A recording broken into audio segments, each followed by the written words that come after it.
your queries about hair transplantation. Now, hair transplantation is the most commonly done plastic surgery for men. Now, what do we do?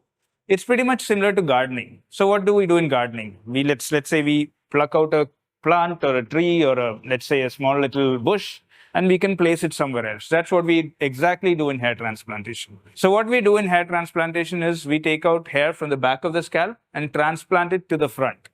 Now, why the back of the scalp?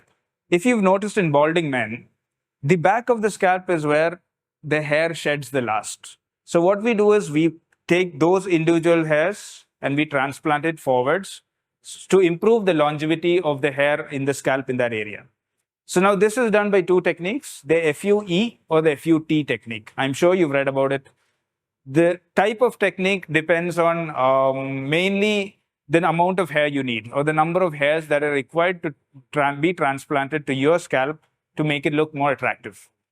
Hair transplantation is a daycare procedure. It is done under local anesthesia. You're going to be awake during the entire procedure.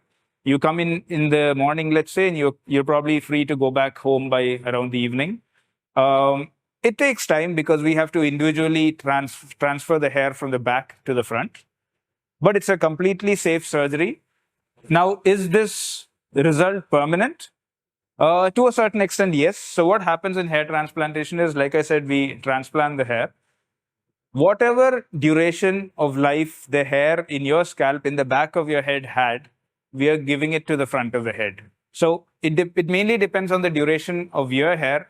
So it is a very subjective thing, but to be honest, I think most patients have no issues till the age of around 50, 60, wherein they start balding or the process of balding gradually begins. So around 50 to 60, I think you're good to go. But again, it depends on you as a person. It also depends on how you maintain your hair, the health you have, whether you have any anxiety, stress, whether your dietary habits are great.